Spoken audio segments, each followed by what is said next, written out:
Thank you so much, Executive Director Bohan, for welcoming us here and your comments. So we're so excited to move to our next speaker, San Francisco City Attorney David Chiu. So why is the City Attorney speaking at us by 2045? And as Drew mentioned, represents half of our peak load at this moment. It's enough power for 8 million homes in California.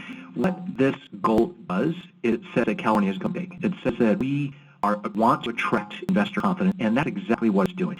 We are at the moment attracting investments in airports, vessels, manufacturing sites around the Pacific Ocean, which is exactly what we intended with this goal setting. But the second thing that the bill called for is a lot of planning. And again, this is where you come in. The CEC is required to coordinate a myriad of local, state, and federal agencies to develop a strategic plan. Let me just give you some areas that we're talking about. There's engagement of local stakeholders in identifying sea space and transmission planning. By the way, for those of you who may be less familiar about this, we're talking about offshore floating wind platforms out 20 to 30 miles out.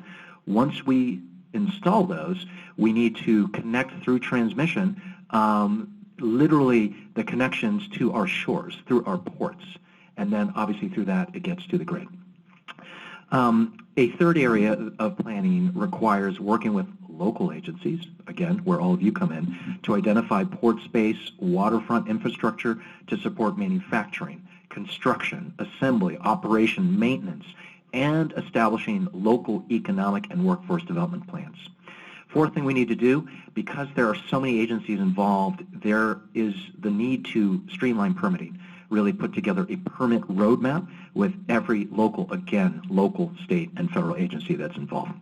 And then the last thing, but certainly not the least, is our planning requires the consideration of all environmental impacts, particularly on coastal resources, on fisheries, on Native American and indigenous communities, on national defense, and strategies on how to address and mitigate impacts. Now let me mention there have been 2 events that have also helped to jumpstart our offshore wind industry in California. So a couple months ago, in August, President Biden and Congress passed and signed the Inflation Reduction Act, the largest investment in clean energy in our country's history. Now, one of the things that is buried in those provisions are billions of dollars of tax incentives for investments specifically in offshore wind production and manufacturing. So this is going to be a complete game changer. We're talking about billions of dollars that will be saved by California and California ratepayers over the life of offshore wind farms. I'll mention tomorrow, a second event, December 6th, we're going to see another exciting milestone. The Bureau of Ocean Energy Management, BOEM, an agency I knew nothing about until I started working on this issue, is going to be holding California's first lease auction. So literally leasing sea space. There are going to be 2 regions off the northern coast across from Humboldt and the central coast across from Morro Bay and Santa Barbara. We have at this moment 43 eligible bidders that are going to be bidding tomorrow, and that represents more bidders than any other lease auction in the history of the United States when it comes to things that are offshore. And I will also mention that 30% of the bidding credits are available to incentivize community benefits and workforce development. So again, all of you who are local officials, you understand what these implications are. So let me now talk, just spent a little bit of time talking about why we moved forward to the bill and what's happened this past year. Let me talk now about what we are coming to expect and what's going to be important moving into the future. First and foremost, what we need at this moment is collaboration, collaboration, collaboration on a couple levels. First, collaboration as a state with our neighbors to the north. In June of this year, there were 11 East Coast governors that entered into a partnership with the Biden administration on offshore wind to really accelerate what's happening on the East Coast. We need to do the same here on the West Coast. Fortunately, if we look north to Oregon and Washington, our politics are similar. We share a lot of commonalities. Obviously, we share geographic proximity, but part of what we need to do as a state is to figure out how to push each other move more quickly, to support projects around the West Coast that take advantage of economies of scale. This is what will allow us to compete globally as a region, particularly with the Asian markets and particularly hopefully to become an exporter of what it is that we do. But a different level of regional cooperation and collaboration comes with all of you who are here and all of you who are watching this over the internet. And that is, how do we in different parts of the state at the local level work together to attract the type of businesses and industry and workforce that we're going to need? So this relates to kind of my second observation of what we're going to do to move this forward, and that is we can't just talk about a planning goal of 25 gigawatts by the year 2045. From my perspective, it's not just about whether California is going to procure offshore wind projects, but can we procure an entire industry? Or put another way, can we actually lead to the development of a supply chain in our state? And what I mean by that is I want to make sure, and I'm hopeful, that California is going to be manufacturing this industry that we're talking about, that our state will be literally building the blades, building the turbines, building the boats that will move all these, building the technologies.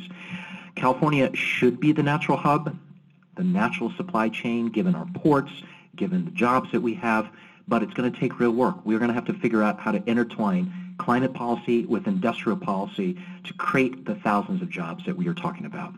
Doing this is going to require regional coordination. Let me just tick through some of the topics that are going to be discussed in the coming years.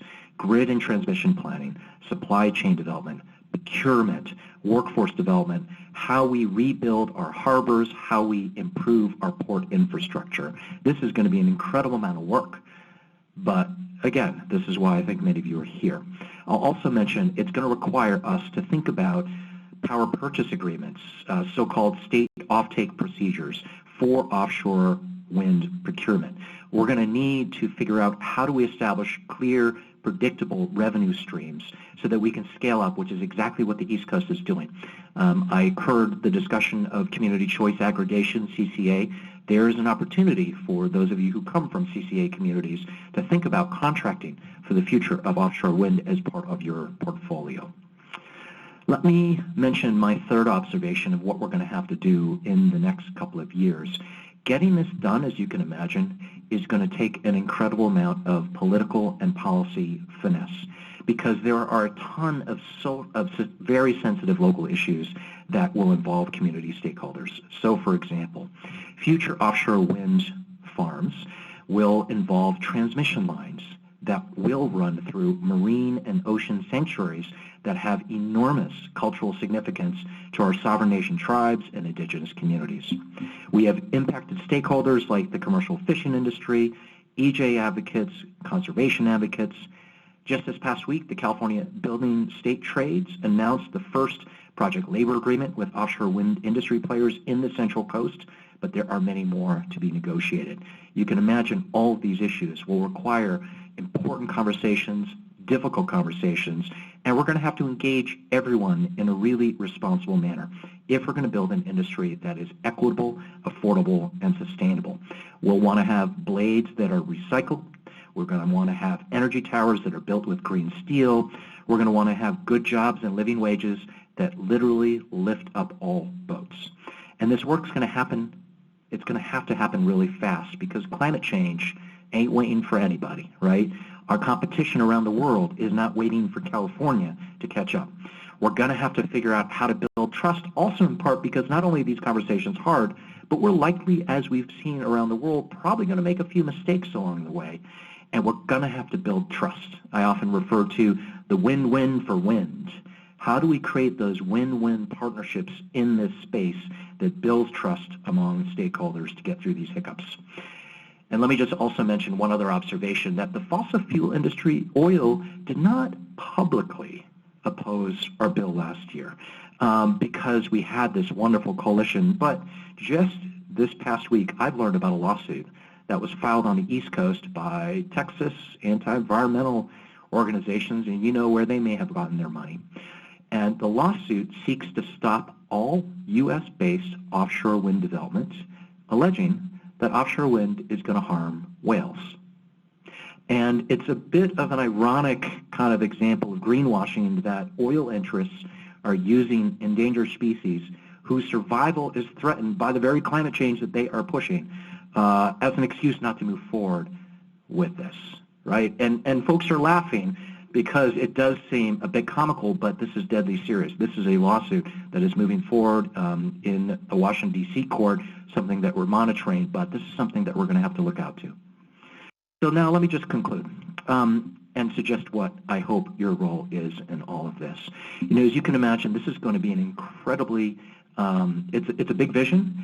It's going to require a ton of work. We're going to be trying to create an entire new industry in California to replace our electrical grid while competing with the rest of the world. It's going to require leadership. And we need your leadership. Every one of us is going to have to lay out this vision for our local communities. Each of you are going to have to educate your local communities. Each of you are going to have to lead your local communities in tough conversations, rinse and repeat. All of us are going to have to work across local, state, and federal lines to really move this forward. So my hope is that each of you will become early adopters, the voices that are leading our communities into the future.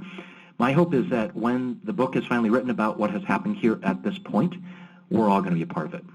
You are all going to be part of it. And in case you're not yet ready to sign on, I'm just going to leave you with one final thought, which is the most compelling reason for me to work on this issue for the last couple of years. And that is I have a young kid who, when I was having those drinks that I mentioned to you before, was a preschooler. And I often think, as I suspect many of you who are parents, we think about the fact that our generation messed it up. And if we don't fix it, our kids' generations and their kids' generations, they may not have a planet to live on or a planet that we have been able to enjoy. When I was first starting to think about this, I had to explain to my son Lucas why the skies turned orange that day, for those of you who remember that fateful day. And as I was starting to do some research on this, I found a video about offshore wind production in Norway, and I played it for my kid. And he was 4 at the time, and he looked at it and said, "Papa, that's really cool.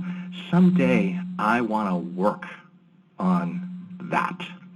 And so for me, why I'm doing this, it's obviously for my son. It's for your kids. It's for that next generation. My hope is by the time he grows up, we will not only have an entire industry for him and his generation, but we'll be able to say that in 2022, we came together as a state. We moved forward this vision of 100% clean energy, and we have that vision today. That's what this is about. I'm asking you to hopefully be a part of that, and just want to thank you for being part of this conversation. Thanks so much. Thank you so much. Okay. We have time for a few questions. Okay, so would you mind introducing yourself again to there it goes. Yeah. Okay, so you know, you went over your planning list, jobs, needing to revise the ports to meet the needs of the offshore wind. But what you didn't mention is like the maintenance side of it. And so that's a concern for me. You know, I would hope everyone in this room would want to see a solid plan in place. So as it is for now, if we were to have this, windmills in my area, the local authorities don't know how to handle an emergency situation. Let's say if there was a fire, the windmills are permanent structures. They're not going anywhere. Once they're there, they're there. And where would you recycle the blades that you mentioned that are going to be, recycled, built for being recycled? There's no yard as of now that can receive the parts. So, and there was a blade. There are windmills in our area where a blade broke off. You can see it. It still stands with one broken blade. So if that, who's to say how far that blade will fly or can fly? And again, the windmill itself emits a very low frequency that is harmful. The animals can hear it.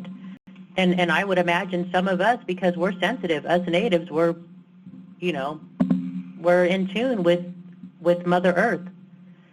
So, those are things I'd like to hear. I'd like to hear all sides of it, not just, your side of it, but be upfront with, every part of the plan from start to finish, what can happen, what all the emergency sides with, maintenance, upkeep, those are things that I'd like to hear, because I don't know how anyone can sign on without having all the facts. Thank you. So first of all, I just want to really appreciate those comments and maybe mention a few things. So maintenance, when you have a speech and you've written it all out there, but I don't like to read my speeches. I realized I left a word out, and the word was maintenance. I could actually show it to you on page 3 of my speech, but part of what our bill calls for is to work with local communities to ascertain how we're going to support manufacturing, construction, assembly, operation, and maintenance. It is absolutely a critical part of the planning that needs to happen with all of our stakeholders. Second thing I want to say is you asked about what happens if there's a fire. So what I'm talking about at this moment is not land-based wind farms. We're talking about offshore wind 20 to 30 miles off the coast. So it is possible, although I think very rare. I've not heard of a fire on one of these platforms, but this is stuff that is 30 miles into the ocean. So hopefully that is not a scenario that would occur.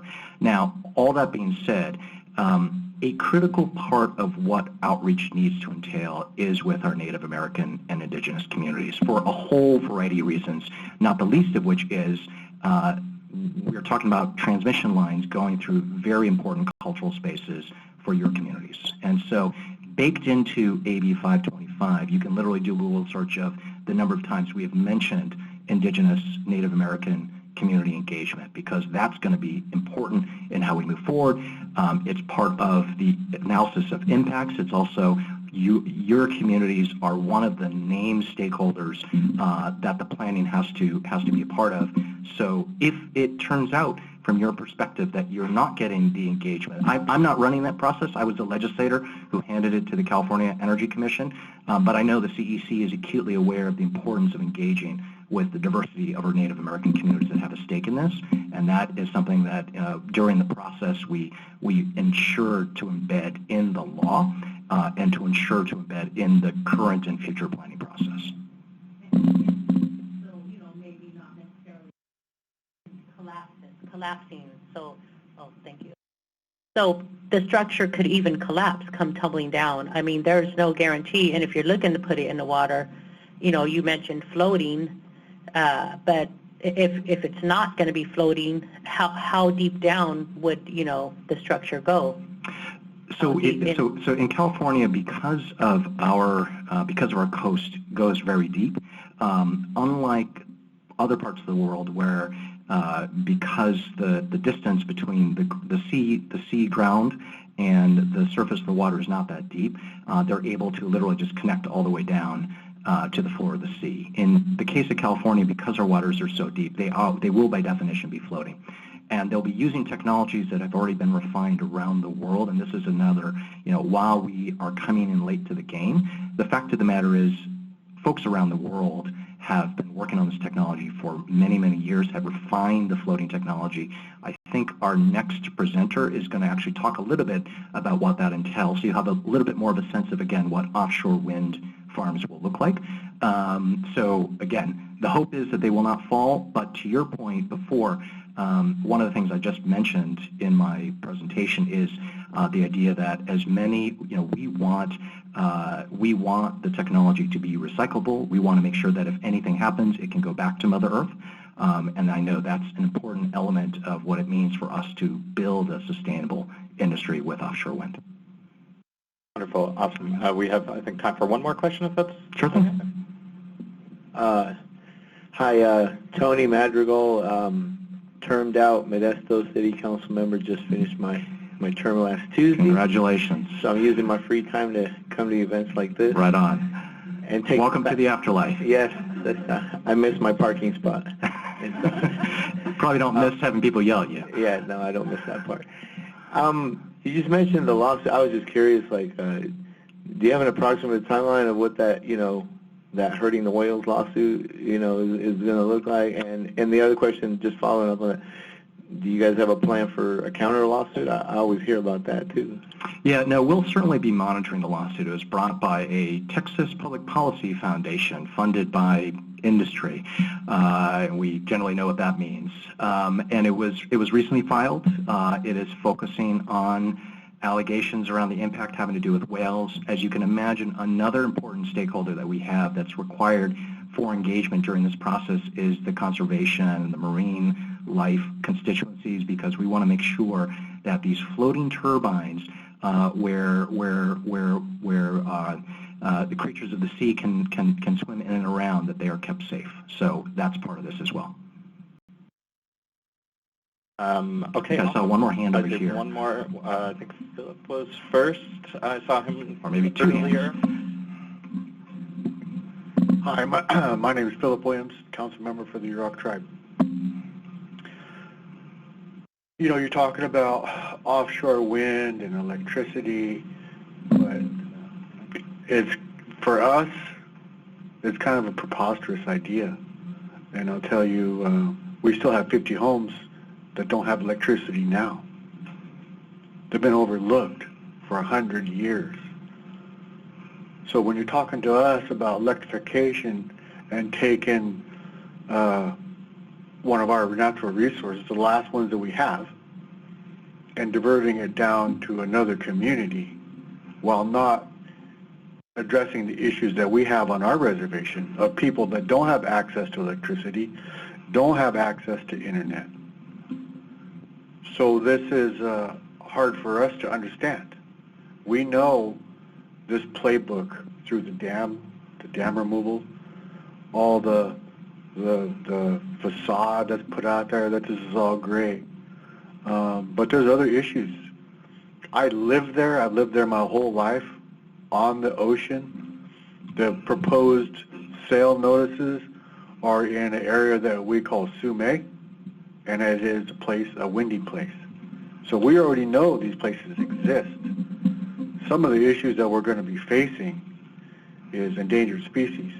We've got whales, we've got seals, we've got salmon. All these things are going to be impacted by these wind farms.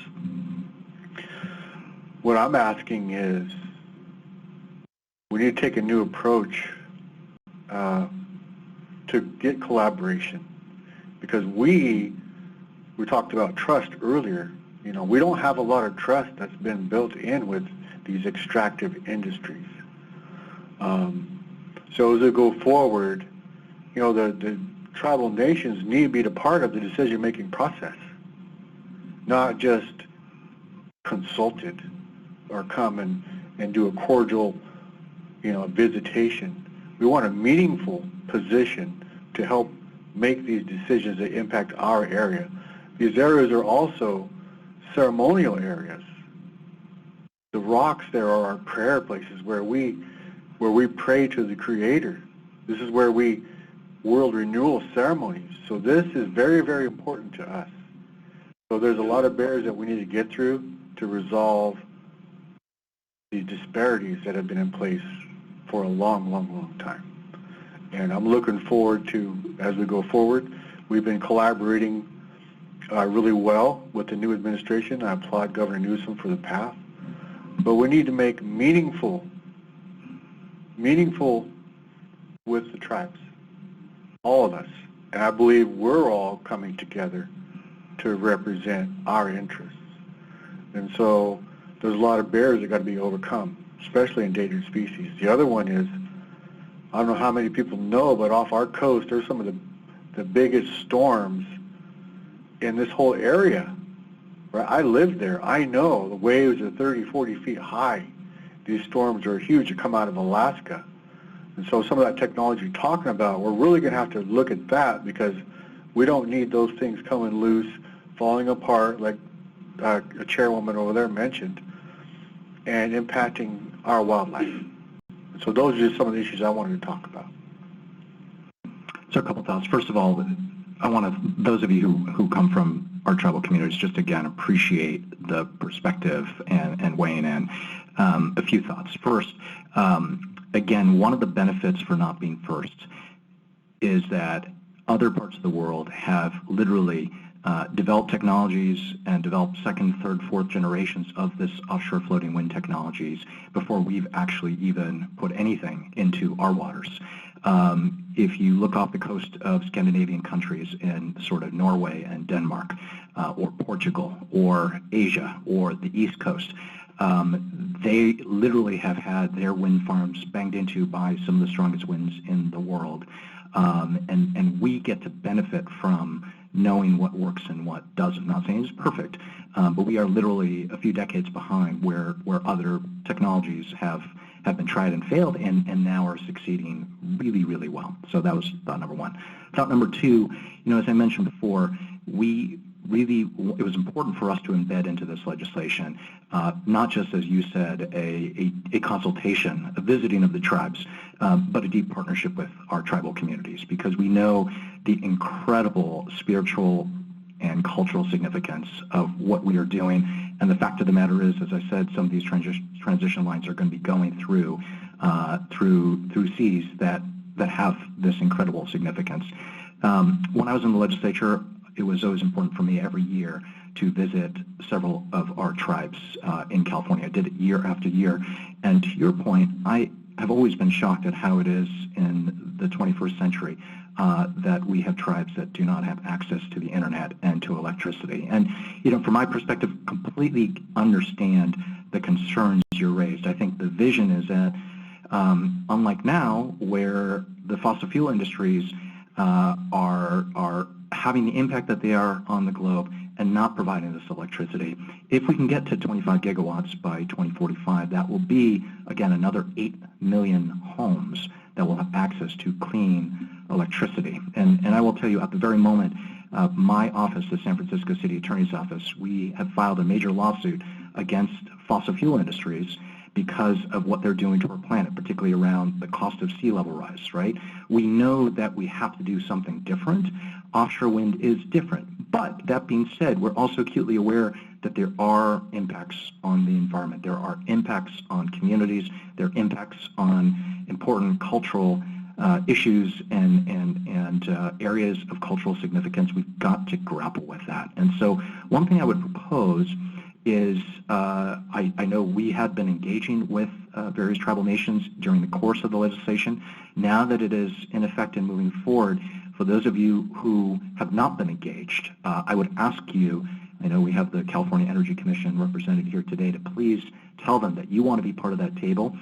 As the author, I am not intimately involved on a day-to-day basis on this, but if it turns out that our tribal communities do not feel like you're heard, I welcome you to reach out to me, because that was our intent. We wanted to make sure that we were engaging with conservationists, engaging with our labor communities, engaging with our industries, but incredibly important was how we want to make sure we were engaging with our sovereign tribal nations, and that includes all of you.